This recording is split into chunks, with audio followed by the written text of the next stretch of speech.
Finally, today, we're finishing off what I started earlier this year. 13 movies, 8 Gojis, all in one video. Godzilla, my dearest oldest friend, today we go for one last dance. I don't think we need any other introductions. Let's immediately get started.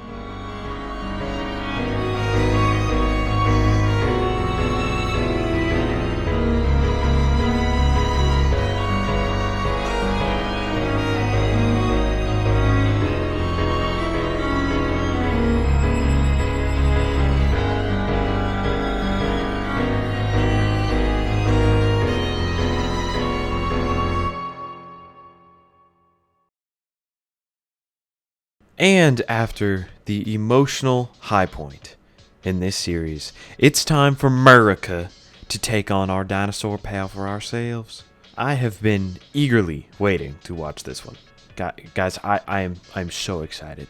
I'm the kind of guy who can sit down and enjoy a good 3-hour movie. Enrapture me, entrance me. I want to be engulfed in a movie. But this 2.5-hour film was the longest thing I've probably ever watched. It took me like 4 sittings to get through. I just couldn't sit still.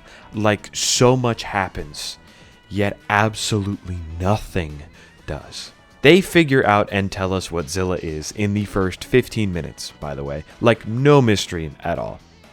You're telling me we dropped a bomb on a Komodo dragon and it turned into this abomination? Yeah, and also this is Zilla, not Goji, as many of the fandom have dictated him as, and I will continue to do so. So, basically, this movie is about that abomination terrorizing New York while our characters try to stop him. Simple enough, but a good portion of this movie is spent trying to find him. Find Godzilla in downtown Manhattan. How did they lose a 200-meter tall dragon in a fucking city of 10 million people? Their answer? He fit in the subway system. Matthew Broderick plays a, radiation biologist or something that literally every woman on Earth wants to fuck for some reason. This movie is an anomaly. I know this man can at least kind of act, so why is he so bad in this movie? Everyone is so bad, especially when we get to the silly emotional moments. It's so funny. The script in combo with piss poor acting makes these the most confusing and weirdly out of nowhere supposed to be emotional scenes I've ever seen.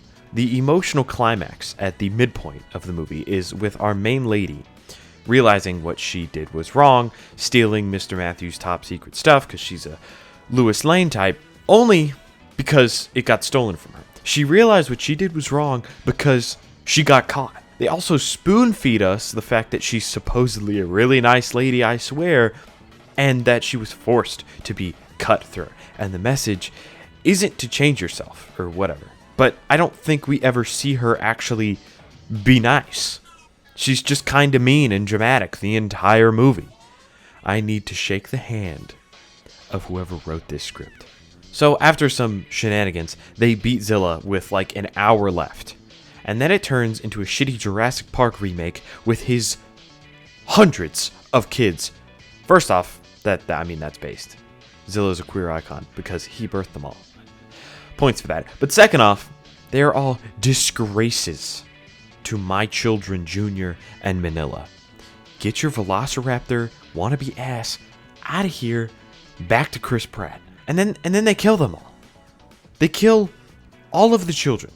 Yes, out of necessity, I understand, but there's not a moment of introspection or reprieve. Godzilla movies always have some kind of emotional sorrow for the creature, in some way at least, when he's just a creature. But all they have to say here is when Zilla comes back, because he's alive now apparently, as he mourns his children in a pretty sad moment, they say, he looks angry, corny, and no empathy. 0 out of 10. And then the last minute, they finally start caring. This is great. This is beautiful.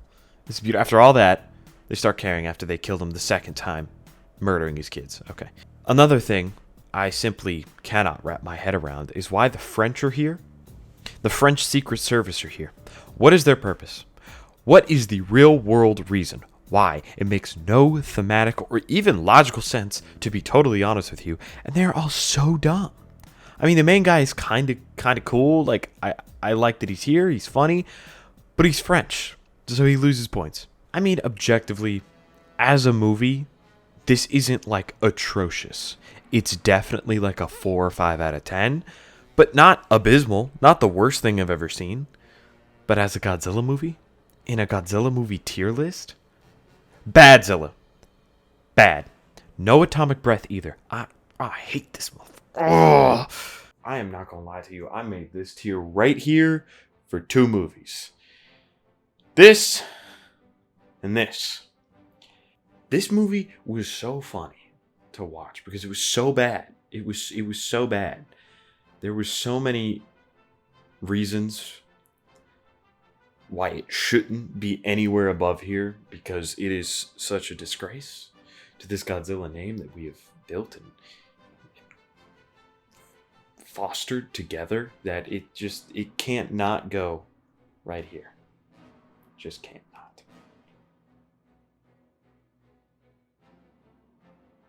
After Hollywood showed what we could do and fell so hard and flat on our asses, Toho decided they couldn't leave our friend Goji lying so far in the dirt. They picked up the mantle once more and had to show the world the terror and might of the true Godzilla. And they did. Goji is sporting an entirely new and fresh design, unlike anything we've seen up until this point. At first, I wasn't really a big fan, but we get a long shot pretty early on of Goji trampling the city with this dramatic red lighting, and I saw the vision. They're going for a much meaner Goji compared to the soft Showa and the back and forth asshole of the Heisei. This guy is imposing, and not only does his design show it, but the incredible practical effects and destruction of the buildings all around bring it all home. I missed these practical city sets so much, and they were only gone for 1 movie. One issue, though, is the CGI. It's not everywhere, and it's really not used a lot in this one in specific, but man, whenever it is not good. And yes, I understand the time this came out and the budget, but I really, really wish they would have kept with the practical through and through. However, the bad CGI, it has some perks. I like the approach here of Godzilla being an established natural force, where we follow this really sweet father-daughter combo trying to study him. We've obviously seen this before with these science nerd guys fascinated by Goji, but this one was just, I think, the best executed by far, and the most endearing. With Goji being pre-established, we're mainly focused on this rock being our opposition. It's a space rock, an alien space rock. And for the longest time, I thought this was going to be an alien plot without, like, an alien monster. I thought it was just going to be like a UFO, just a spaceship that Goji had to fuck up. And I was very excited about it, but no. Of course, it isn't just a spaceship. This motherfucker turns into an alien from Chicken Little, like a weird love child between Alien and Predator. The final battle wasn't much to write home about, but it had some great visuals, as did this whole movie, really. Just some great ideas here behind all the shots and the composition. God, just what an ending. Also, this guy shouting at Godzilla while he fucking murders everybody else, just kind of leaving it open that Godzilla, yeah, he's a natural disaster. He's here to stay. What are you going to do about it? I love it. If this is the vibe the Millennium era is setting up, I am so here for it. A true asshole of a Goji. Let's see where this goes. I think I say this pretty confidently. This is going to go right in B. I think this is one of the most B movies that we've seen, because remember, to me, B on this list is more of like a, it's alright, you know. C is like fine. That's like a 5 out of 10. B's are like 6s, maybe 7s. This is gonna go right here. You know, I think this is a solid Godzilla movie. I enjoyed it. It's gonna go, it's like, I think it's the most solid B we've had. Right there. Right there. I quickly realized when starting Godzilla vs. Meggy. These Millennium movies are not connected. Well, 2 are later down the line, but all in all, these movies are all standalone Goji adventures with ties to various different and confusing previous installments, or none at all. If you're curious, here's a quick diagram to help you. This came to me in a vision, that being a hefty expository dump right at the top of this movie, explaining the history of the big fellow in this universe. And while usually I would dislike this, I actually really appreciated it, having something very explicitly lay out its timeline with Goji. Even the Heisei era, which was the most interconnected, didn't have as clear of a timeline, so this is a very welcome change. Here, I feel the need to talk about our human characters first, as we have a lady that thought she was going to do something against the Godzilla with a handheld missile launcher, and a guy who makes Super Bowls. I don't know if I will even mention them again, because they are very boring and don't do a lot. Like, the lady just has this whole I want revenge on Godzilla thing going, and we've seen that done so much better, and it's kind of just here, and it kind of just makes her an asshole. My favorite character was this kid, and he is straight up not important after the halfway point, after being built up the entire time beforehand. So, all around, just great character writing. The kaiju plot here is pretty simple. Our anti-kaiju defense squad has a plan to kill Goji using a fucking black hole that they are going to throw right at him. The most insane and sick Godzilla annihilation plan yet. And I'm all in, especially with the great improvement from the last movie CGI. It's still definitely from the year 2000, but much, much more fun and bearable to look at. Obviously, they released an evil monster from their testing of said black hole gun, and it's kinda just a bug. Meggy is the name, and while I think its design is alright, it is literally just a bug.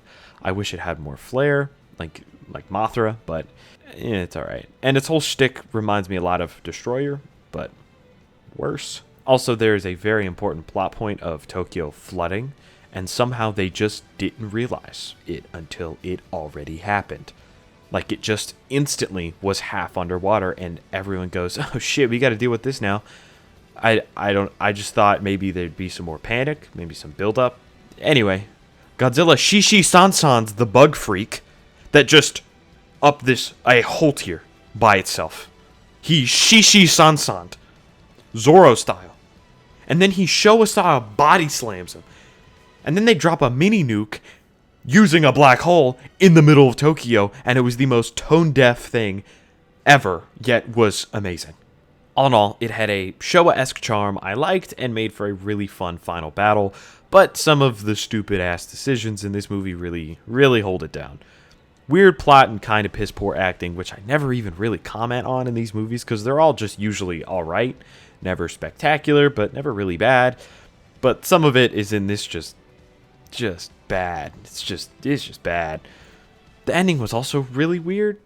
Like, we think Godzilla might be alive, no further explanation, and then the main lady just hits the guy on the arm and says, oh, sorry. Then the screen pauses, and the credits start. Like, was that supposed to be flirting? What was that? As well, this one also took me the longest besides Zilla. Like, it took me like 3 sittings. Usually I can breeze through these easy, one sitting, but that it was real slow. Mega Curious, I pretty easily am going to put in C. It was a weird one.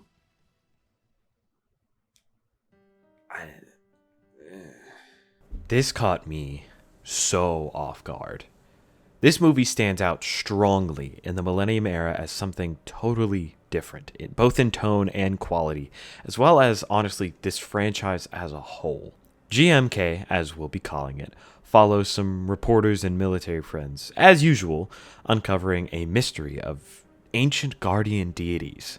Immediately, I am in love with the entire mythological and fantastical side of this. I got incredibly tired of the scientific exploration of kaiju over and over and over and over and over again, so this is strikingly fresh for me. Godzilla is mean here. Like, he is evil. Godzilla has been a total dick time and time again, but it never feels malicious in nature. He's kinda just an animal that we fucked with. But this is something else. There's a moment here where he stares at people running away from him, looming. He stands over them. He contemplates. He sits in it. and then aims an atomic breath directly at these helpless civilians. Then we get a shot from an elementary school looking at the mushroom cloud that emerges. It's just harrowing, haunting. And along with this, the atomic breath has weight. A conversation we haven't had yet, because while his breath is always cool, my by far favorite is when that shit weighs something, and this shot portrays that, as well as just this entire movie. He also just looks mean. He has one of my favorite designs so far as a build on the mythological idea based on that classic 54 design. But more than any of that though, I love what Goji is in this movie. Physically, he is the embodiment of a bunch of dead, angry soldiers, a literal demon manifest from the crimes of humanity. But more than that, thematically, it holds so much weight as a complete flip on the original 54 concept. Instead of a reminder at what the world did to Japan, he's a reminder at what Japan did to the world, their crimes. Japan was far from being an innocent bystander in World War II, and he stands as a reminder that they cannot forget what they did. I adore shit like this. It adds so many layers to what Godzilla is and can be. The vibe of this whole movie is fantastic, feeling horrific and more mythical, which I knew would be the case right from the start, where there was a creepy old man in the woods. This is the sign of a banger. There's a moment where someone says, "He's gonna kill you all," with such deep, solemn, and terror in his voice, and it caught me so off guard. We haven't seen fear like that and have it mean something in one of these movies in probably 30 years. So our guys have to awaken these ancient deities to defeat evil demon Goji, which is just a lot of fun. But I, for once, wish they did more with the human plot. It was quite easy getting them all out, but I'm not mad because it allowed them to fight early on, and boy, these fights are great. Baragon is first up, and he is so cute. I kind of love him, which made it all the more devastating when Goji fucking brutalizes him. And then Mothra and Ghidorah follow suit. Ghidorah is a hero in this one, which I must admit I adored. A very welcome switch up, and his design looks so good with this ancient dragon look, like he's straight out of a painting.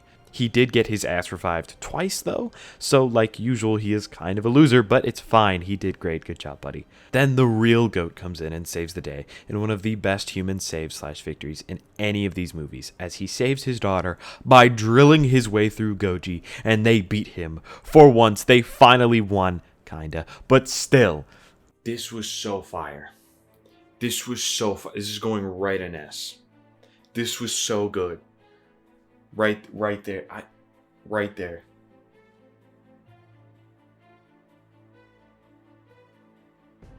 Next up, we have the duology of KIRYU movies. These two are focused on our brand new Millennium era Mecha Godzilla, built off the bones of the original 1954 Goji.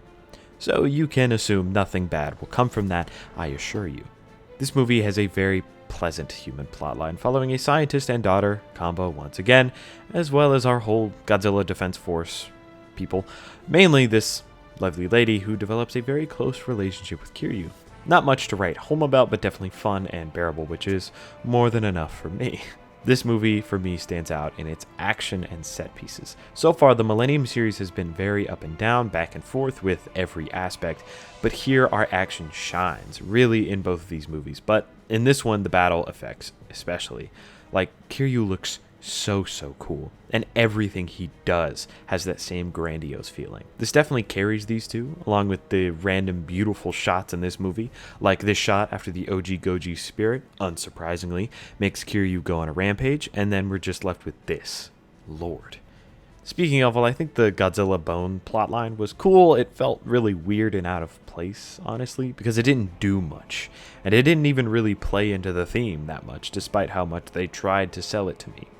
It did give KIRYU a bit of a personality though, so I am alright with it. My favorite part of the whole movie is when everyone is getting evacuated and there's a Little League baseball team playing. And one of the dads, right after hearing the everyone evacuate message, hits a banger home run for no reason. No reason. Every one of these movies has a moment also where I check in for the final battle, no matter how invested I was before. And for this one, it was when KIRYU fucking shoulder checks Godzilla and sends him flying across the city. Oh my god. We get some cool and great messages about life and death, yada yada. I poke fun, but I do think it had a really cool thematic message, but it just didn't really deliver on it. An issue that the next movie takes even further. KIRYU number 1, I liked. But I think it had too many problems to put it in B. The redeeming qualities weren't there enough. I think it's gonna be at a high C. It's like last time. I think it was pretty good. Just, I don't know. I keep trying to weatherman this. It's very difficult. I don't know. I have no idea where any of this is gonna line up. I'm just. One thing I never talk about is the title sequences from every single one of these movies, especially the Millenium ones. They are all so sick and full of that perfect 2000s insanity. With this being a direct sequel to the last one, we get to cut straight to the action. Screw all the exposition and backstory, let's get right to it. In favor of us retelling the plot and exposition of the original Mothra movie, because that plays a major role in this one. Kinda. So, here we are once again, following a guy working on KIRYU and a hot lady piloting said KIRYU, but I just could not find it in me to care, like at all.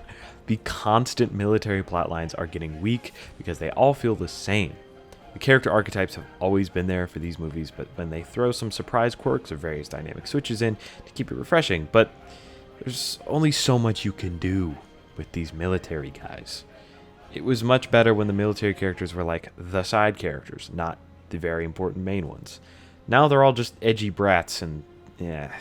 However, this did lead to a guy power moving on our main character by catching a fly mid-air with his fist for absolutely no reason, with a terrifying smirk on his face, and then he walks away. This is why I love these movies. The effects look way better in this one, Mothra's especially, and just a general good-looking movie, but the actual plot could not keep me intrigued. Basically, all of the Mothra stuff I have seen time and time again, and save goes for KIRYU, who is very absent. It's just kind of all samesies. Luckily, when KIRYU does show up, his fights are like some of the best straight hands thrown I've seen in this series. He giga drills into Goji's stomach. It was so sick. Here, somehow, the deliverance of the theme was even weaker than the last movie and left a lot to be desired. I know this is not a hot take, but I don't know, I was really disappointed with all the actual meat here. The only story part I liked was when KIRYU gained full sentience and sacrificed himself, but even then, that didn't really have any build-up. And I didn't care about this guy's relationship with KIRYU for the emotional part of it. KIRYU number 2. It's gonna go in D. I enjoyed it, but I think as a movie, I think as a Godzilla movie, D. It's gonna go in D. I didn't hate it. I didn't hate it at all. But, you know. Now, before we get started, let me explain the timeline here. There is none. Godzilla Final Wars is weird. It's weird for a lot of reasons, both in and out of the movie itself. This movie was supposed to be the final Godzilla movie ever. Again, their second hard attempt at this since Goji vs. Destroyer. It's also a 50-year anniversary send-off, so they had to go crazy with it. You can't create an emotional send-off like Goji vs. Destroyer, especially without a connected universe of build-up, so the send-off has to be more of a celebration of the bombastic nature of this franchise.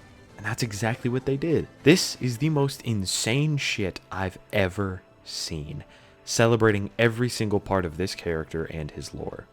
There's aliens, there's mind control, there's baby kaiju, and huge monster throwdowns of foes old and reimagined. But there's more, too. There's mutants and 2000s lighting to really keep up with the times.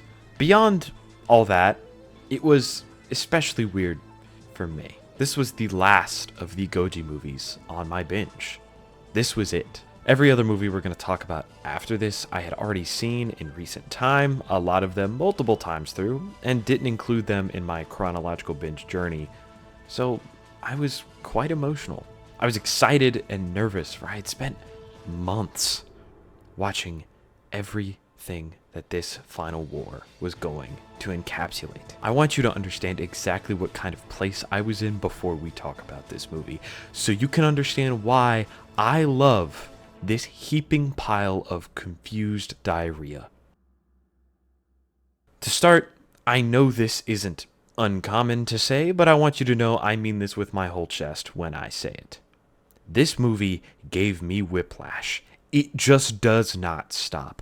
It is the longest Goji movie we've talked about so far, except Zilla, and it both felt like the shortest and also like a 6-hour documentary because of how much shit happened. If you're one of the people whom I'm assuming there's at least a few of, is watching this without ever seeing a Goji movie before, I want you to notice about what I talk about and what you see on screen that is a reference or retelling of an older part of a Goji movie, because I swear every single part about this movie except the 2000s X-Men ripoff injected into this is a direct reference to something that has come before it. After a really fun intro full of shots from the last 50 years of movies, we get a quick expo dump explaining how in this universe some people are mutants, which I'm sure isn't a clear ripoff of something else, and how humanity has been fighting kaiju for years and has trapped Goji in the ice. Our first scene in the present day is our MC and rival character having a training session straight out of Dragon Ball Evolution, and sets such a perfect tone for the rest of this movie. Then, totally normally, aliens show up and save an important political figure, the Akira Takarada, star of Showa-era Goji, and they want to help us from a planet spiraling towards us. Also, our little infant island ladies show up to warn us of impending doom, aka Gigan, who as soon as I first saw was so excited. He is one of my underrated favorites despite how dumb he was in his movies. Anyway, we figure out the aliens are actually evil and are going to kill us all. Wow!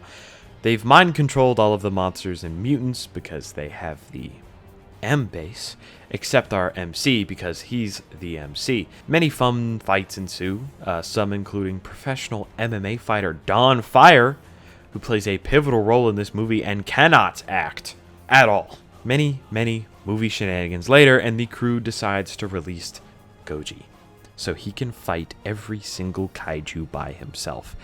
And there are a lot. Ebera, Angie, his best friend, classics like Rodan, and of course, Gigan, who he immediately puts in the dirt. All of these guys look great, by the way. Practical suits are nearly flawless on every single one of these guys, all with new updated designs that really work, and are accompanied by the best monster CGI in this series so far. It's definitely from 2004, but it's a lot better than I heard it was going into this. The only one who looks bad is Zilla, and that's in character. Oh yeah, because Zilla is here. Goji destroyed him in one smack of the tail into the Sydney Opera House. If you questioned why this was a masterpiece, there's your answer. Rodan actually has some aura in this one for the first time in 50 years. Caesar is here, and I enjoyed him as some fodder for Goji to beat up, which Goji does a lot. Like, he beats all of these guys in a few hits. There's a lot of fights to get through, so I'm not too upset, especially because they make up for it in the finale, but I do wish some of them, like Hedera especially, got a little more love. While all of this madness is going on, our human characters are actually doing stuff. Like, as weird and insane as this mutant human plotline is, I am absolutely okay with it because it gives all of our human characters agency. I said last time, the best human plots are when the characters have their own plots, or better yet, actively help Goji in the plot. And aside from when they are piloting KIRYU, I have not seen that in forever. And even when they are piloting a mech, their agency isn't there. They're just very reactionary, and here they are, off on their own, taking down an alien invasion. Also, it's just fun as fuck to watch. The soundtrack for this movie is very, very interesting for me. It's hard to put a finger on exactly why, because tonally it fits perfectly with this movie. It is the most 2000s soundtrack I've ever heard. It's also fairly good as a Godzilla soundtrack. It has a few reoccurring songs. It has some good remix, re-edits, whatever. But I do just kind of have an issue that it just kind of sounds weird. It's not bad by any means. I do enjoy it a lot, especially watching it. But I felt the need to kind of comment on that and say it's not my favorite thing in the world. I don't hate it. It's just not my favorite thing in the world. And I know that's definitely going to get me flamed because I've heard that it is a very popular soundtrack. But finally, wrap up with a crazy, flashy fight between an alien punk boy and Goku, filled with all of the drama you can imagine, and Mothra fighting an upgraded Gigan, and Goji fights Monster X, a brand new foe who looks like third form Frieza. I absolutely love this Power Rangers-ass design with just enough new and original features and small nods for me to recognize this guy as a pre-evolved King Ghidorah. And the transformation got me going crazy, despite the fight going down slightly in quality after he grows his two heads. But it did lead to burning Goji as he sends this three-headed freak into low orbit. And as Goji stands victorious, he turns around to finish off the humans, his original enemy. But right at this moment, Manila stands in his way. That's right, Manila is here. Manila motioning for his dad to forgive everyone, while this little kid asks us, the humans, to let Goji be. It's so good. I know the general view of Manila, but even with that, you can't ignore this moment for what it is. Manila stands as the bridge for us to understand each other, and in one single moment, the last 50 years of malice comes to a close as Goji turns and walks away, Manila following him. This one moment made the entire emotional center of the movie for me. It's a simple yet very, very moving moment, and I'm so glad that they included it. For now, at least, that's it from our big lizard friend and protector. This is nowhere near the highest quality or best or even my favorite Godzilla movie, but I can be very confident in saying that this was the most fun to experience for the first time. I'm going to do it. I'm going to do it. Put it right up there.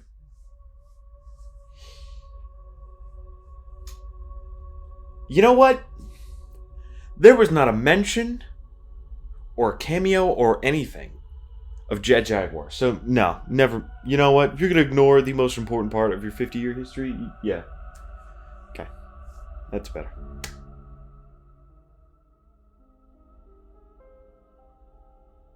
Godzilla 2014 was my first ever Godzilla movie. So know that bias is alive and well here. I'm not making this list as the end-all be-all of Godzilla rankings, but I do want to be fair, so let's go at this as cordial as we can. This movie fucking rules. I know and I understand a lot of people's issues with this one, but I argue a lot of it is the fault of exterior circumstances, not the content of the movie itself. So let's start off slow. Bryan Cranston. A lot of people dislike the movie's use of his character, mainly because everyone thought he would be the main lead, and also it's Bryan Cranston, a fantastic actor who they killed off at the end of the first act. But I blame this on marketing and expectation more than anything, because as you watch the movie, it's pretty clear he is meant to be the catalyst, aka call to action for our man Ford Brody. His scenes are great, and while I definitely think having him survive would have been great, it's just clearly not the intention. This movie uses Brody's place in the military as a main vehicle for his journey, and his father would have felt a little weird being there. I'm not even saying I prefer this, just that it's not like he was written out or anything. And honestly, I like Ford a lot, especially coming off this endless array of human casts. Having a simple family man just try to get home during a natural disaster is a really engaging plot. Plus, he's a tough guy with a heart of gold. Come on, he saved this little guy. How can you not love him? Despite the very, very poor casting decision in hindsight to have these actors, who play twins in a multi-million-dollar blockbuster, be husband and wife within a year of each other. They do have amazing chemistry and creates a great emotional core for his journey. And then there's Goji, who rules. I don't entirely get the argument, to be honest, of people complaining Godzilla doesn't actually show up until halfway through, especially after binge watching all these movies. In a lot of them, especially in the early days, Godzilla's ass isn't even relevant to the plot till at least halfway into it, and I kind of like that. He's supposed to be like a force of nature. You're on his time, and not the other way around. Also in this movie, it kind of works for me, considering the build-up the whole movie thinking he's the problem, only to find out he's not, and then when he does show up, boom, he saves the day. And he looks so good. I love his towering size, and the CGI is just fantastic. Another thing people complain about is the lighting being super low, so it's kind of hard to see, but that's a distribution issue, right? It was not that dark when I saw it as a kid, no way. And even then, this is not unbearable to watch. It serves itself in some of the more tense scenes, and especially when Goji uses his atomic breath, it lights up the whole screen with this great contrast. And speaking of, that's that weight that we talked about. The weight I mentioned earlier, when he blows up that Muto's dumbass mouth and you feel that breath erupt. Oh my god, it's the coolest thing ever. Goji's just so cool in this movie. His reveal at the airport and when he arrives in San Fran, both magnificent with an amazing accompanying soundtrack. This indifference in Goji is what I love. My favorite iteration of Godzilla as a creature is where he is indifferent about us until we start messing with him or another kaiju messes up with his territory. Just a grumpy old man who every once in a while has to get up and show the world who stands on top. He's not malicious, but he's also not a goofy superhero, towing the line of a creature to be wary of, yet one we must respect as the savior of the natural world. 2014, I'm gonna put it in an A. I love this thing. Put it in an A. Solid A. Maybe an S? No, A. No. Yeah, A. I'm not done. Not that crazy. A. Shin Godzilla, a true monument of monster movie storytelling and horror. After the success of 2014, Toho thought once again, this time for the exact opposite reasons from 1998, they could throw their hat back into the Goji ring, thanks to us all Americans. And they not only tried again, but completely reshaped the idea of Godzilla. First and foremost, this is a disaster movie, not a kaiju fest. Acclaimed director Hideaki Anno, whom we all damn well know I love, along with Shinji Higuchi, kaiju film legend, got a chance from Toho to spearhead this brand new Godzilla film. And what they crafted is a meticulous deconstruction of the Japanese government and the unwavering will of humanity, crowned by the most horrific Goji has ever been. This film came into production not long after the Tohoku tsunami and Fukushima nuclear accident that hit Japan in 2011. A brutal and devastating set of disasters that hit the country hard, both in physical damage and in protest, due to the incredibly poor handling by the government, which, if done better, could have prevented many casualties and hardship for citizens. This event is seen as inspiration all over Shin Godzilla, with its blaring critique of Japanese bureaucracy.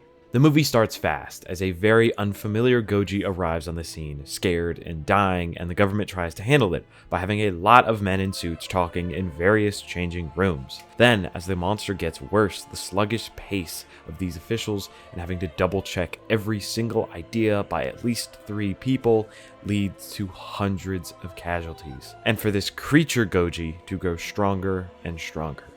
The crux message of this first half is to show how the government failed to act, and although it can be a little jarring, as basically the entire movie is these men discussing plans and getting them triple checked only for them to fail, it's fascinatingly crafted for multiple reasons.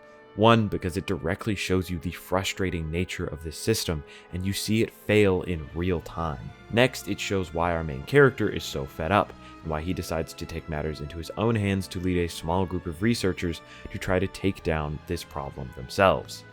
As well, It helps you see the pure carnage and panic that Goji brings on a national scale, as we get intermittent shots of Goji running and trampling through the city from fantastic ground shots and aerial views, showing his pure size and terror, and then wide shots of the military just flat out failing to kill him. You kind of feel bad for this creature, so obviously scared and not knowing what's happening to it. Well, until he starts fighting back.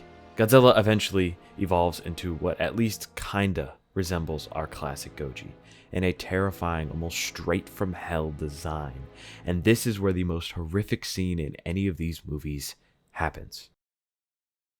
This is the most horrific Godzilla.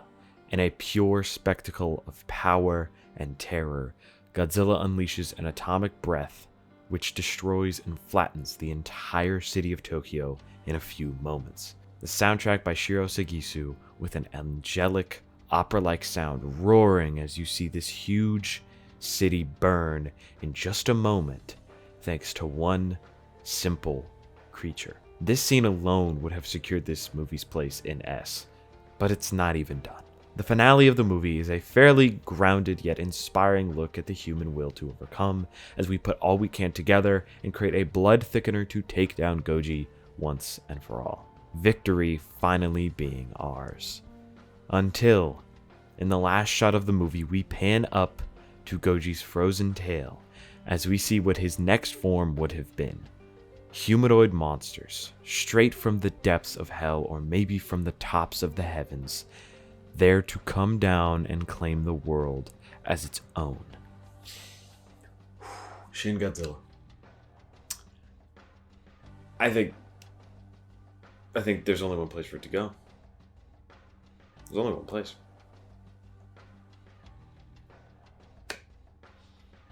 That's best of the best. I mean, come on now. Come on now. In a direct sequel to Godzilla 2014, King of the Monsters reclaims the name of this abomination to bring us more American Goji fun. Here we have an all-new cast in classic Goji fashion, where we follow 11 with a highly dysfunctional parental unit. One is a sleazeball of a dad who left for various traumas and worries after the death of his son, and the other, a loving mother, who is also a full-blown global eco-terrorist. I wonder who won the custody battle. But seriously, this lady makes no sense. I despise her character and everything she does for and in this movie, but it is entertaining as long as you throw all suspension of disbelief out the window, which, I mean, at this point I'm kind of a pro at. So the dad, though, I really liked. He has a lot more personality than Mr. Brody, while having a similar emotional investment. He's more proactive on the monster science side compared to Ford's actual destruction of a kaiju egg sac and assist in his movie. Alongside him, Ken Watanabe returns from the last movie, whom I didn't mention because he was really just kind of there, his character sharing a name with the famous Dr. Serizawa, so here they decided to give him an actual plotline, but we'll get to that in a second. The main crux of this movie is about Millie's mom, who joins forces with eco-terrorists to mind control the world's kaiju and pull a book of revelations to hard reset the natural world. Yeah, and we're supposed to relate to her by the end of the movie. Anyway, Daddy Dr. Russell is trying to stop it while saving his daughter because he is a biology expert. Their plan is to stop evil bad guys, but they have the power of mind control, a classic, on their side. So Godzilla must save the day, of course. But Ghidorah is here to slow the big lizard down. And this is the Ghidorah I knew and loved. He's big and menacing and, oh, he's still an idiot. Okay. Watching these movies over the past, 7 months has completely transformed me. I now appreciate this Ghidorah even more because he is an idiot, but also for the first time he is like a real threat. He feels impossibly powerful and alien like he should. The only close comparison is Final Wars, and even there, the only time he is cool is in his Monster X form, so I don't really count it. This one has great representation all around, with even Mothra showing up, and Rodan. Here, I want to mention this video, talking about this scene with Rodan in particular, and why I think this movie is fantastic, if not for a few specific things. When we're done here, definitely check it out in the description. It was part of my reason for starting this binge. Anyway, after a few kaiju tussles and the use of an oxygen destroyer, Goji is out of commission, and Dr. Serizawa gets to shine. In a very, very powerful character moment, he takes a fucking nuke down to Goji's home and blows him up to revitalize him. This whole plot string is fascinating to me, bringing back the Oxygen Destroyer for the first time ever, really, and having it almost kill Goji here, even if it wasn't aimed at him, with what created the original, a nuke, coming in to save his life. I understand some people find this sacrifice with a nuke a little tone deaf, but I think that's unfair. If the last 20 years of Goji didn't exist, yeah, I would think so and agree. But I think the nuclear part of Goji's lore has become more synonymous with his life and power than the original metaphor, so it's not like we came out of nowhere and just pooped on that metaphor. Plus, it's a great character moment, and it holds a lot of weight, and it's the ultimate reason Goji wins as we get Burnin' Goji once again. He even gets his, EMP attack as he beats the Golden Boy's ass. See, this one is weird for me. I remember loving it, and I still honestly do, but it's so back and forth on so many aspects I don't know where to place it. The good guy characters are all really solid, and all of the villains are really, really stupid. A lot of monsters are underused, or there for no reason, and the global effects aren't felt a lot, along with some poor writing at times. The action and CGI is phenomenal, and is a lot less dark than the original. It's flashy and a little bombastic, but still grounded and weighty. It also has a fantastic soundtrack for BABYYY that adds so much. I don't know if I can place it as high as 2014 for a few reasons, but I think it gets a lot more hate than it deserves. In this shot of Goji at the end with all the monsters bowing to him, you best believe that stuck with me since I was just a boy. I know this is insane of me to do. I'm gonna put it in A. I feel like even MonsterVerse fans are like, how dare you say 1 and 2 are on the same tier, but I don't care. I just don't care. I'm putting it right there. You can't stop me.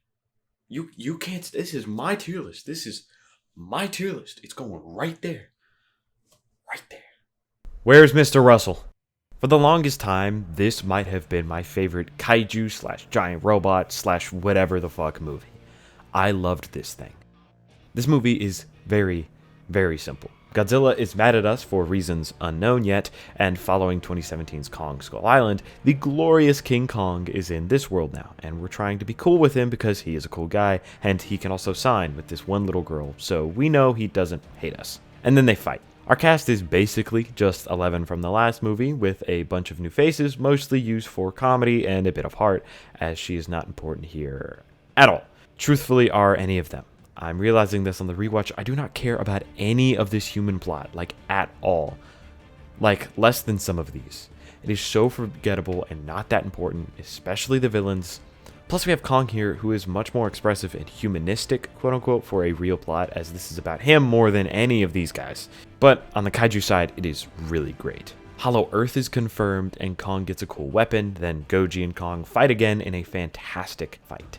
It looks great, feels great, and has one of my favorite Goji moments ever as he proclaims victory over Kong by stomping on his chest and roaring victoriously. Then we see why our usually tame Goji was mad the entire time, because we were trying to contest his power with Mecha Godzilla. I don't care what you say, this design is phenomenal and so menacing it leads to a fantastic 2v1. Godzilla saving the day and having lost his duel, he still feels victorious as Goji could not have won this thing alone. One thing I will always commend the MonsterVerse for is expressing these monsters amazingly without any words spoken. Sometimes they shove it down our throats with the humans, but it's not necessary most of the time. All in all, it's definitely a lower tier movie compared to these two. I have grown, I have seen the vision, but the fun in this is hard to ignore, and I have to praise its identity that it has carved out for itself. Godzilla vs. Kong.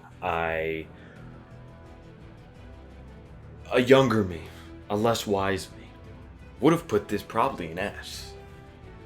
But I'm not going to do that. It's definitely not above. It's not above Godzilla 2014 or King of the Monsters. It's definitely not on the same level. I'm going to put it in a solid B. I think it's a solid B.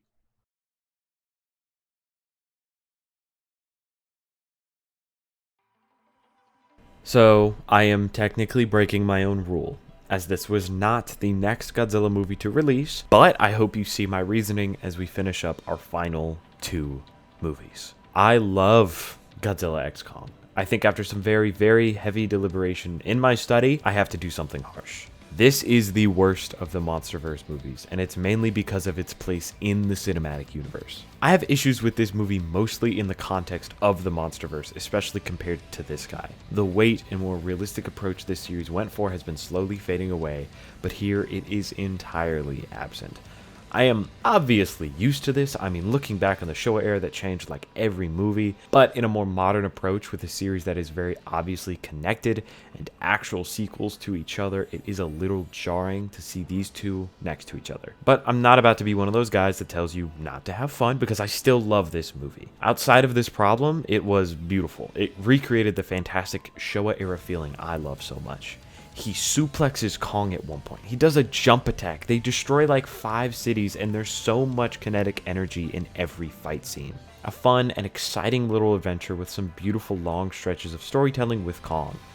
However, Goji was pretty absent in this, like in terms of not a lot of real plot to do compared to Kong, even less than the last movie. But I'm not mad because I did love all the Kong parts, but it does affect its place as a Goji movie. It's also so corny. Like, come on. It knows exactly what it is, and that makes it much more fun to watch. And does make you care more about the emotional parts of this movie, because not only does Kong have a great emotional plot, the humans here are way more engaging, even though a few are recurring. They're just more fun to watch. Sadly, though, the last movie didn't have a great soundtrack, and this one is even worse. Just an all-around forgettable and bland soundtrack that does not get the excuse and praise the Final Wars did. Godzilla X Kong, A New Empire. Yeah, I'm thinking C. It's good.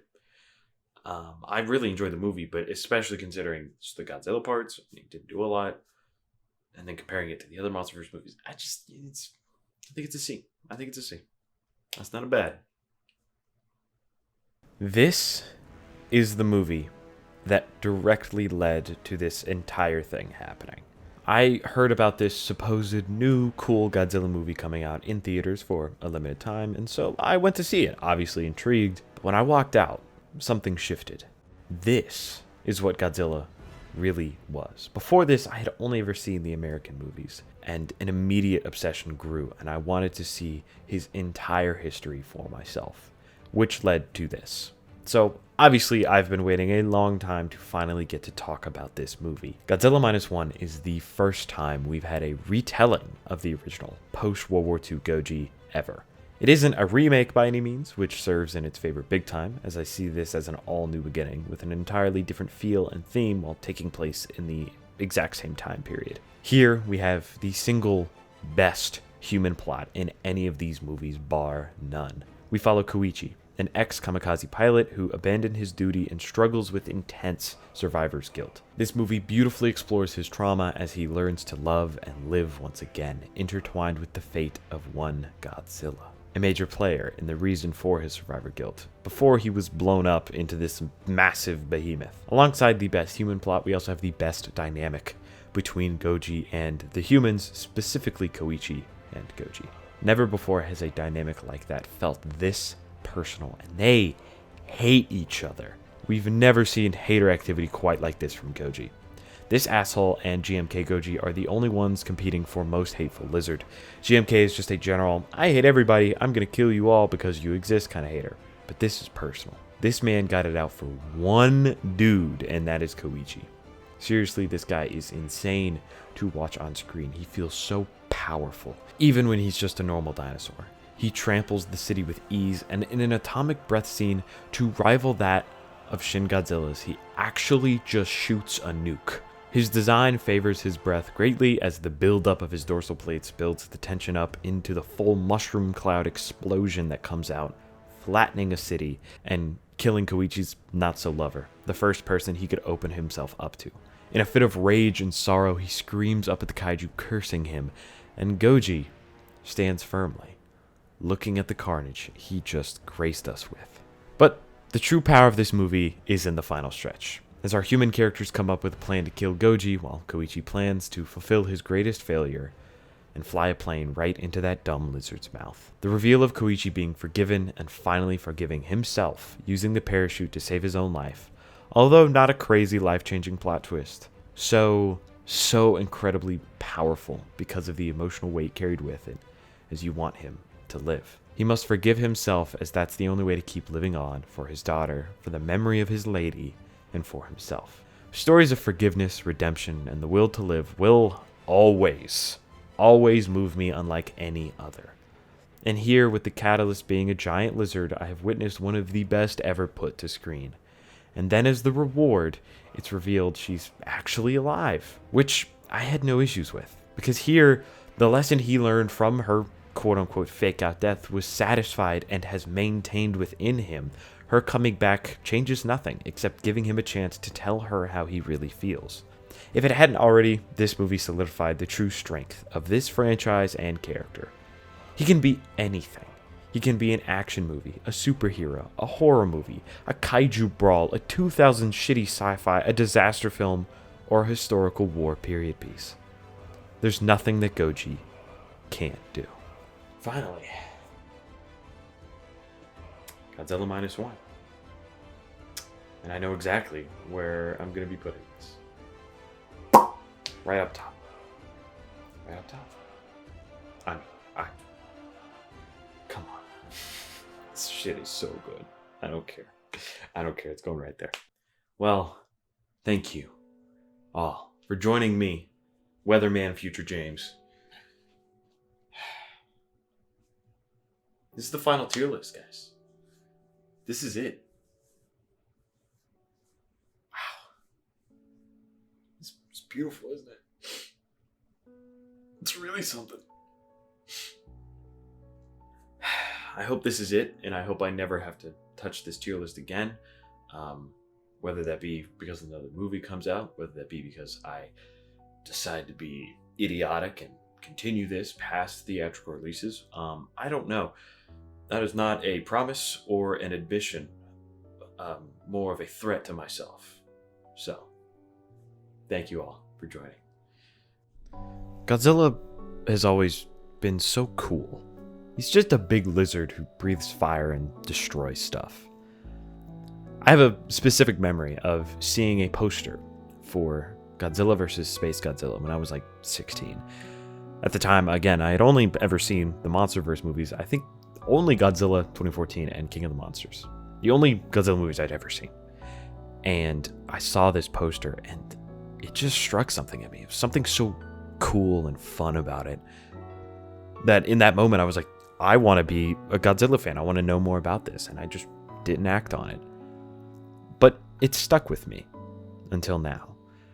It stuck with me as when I got to Space Godzilla, I felt a full circle moment. I felt like I finally gotten there.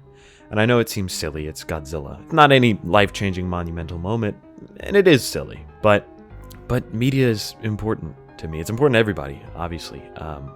But that's why I do this. That's why I make these videos, because I love experiencing and talking about these artistic pieces of people's minds. Godzilla turned out to be much more than I ever thought he would. Just a fantastic creation. Unlike anything I've ever experienced or thought of, IP, character, franchise, or otherwise. I think it's pretty safe to say that this has made me a Godzilla fan for life, and I can't wait to see what comes next for the big lizard man and to keep following him as long as I can.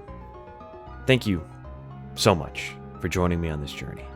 It was a long time coming, and I enjoyed every single step.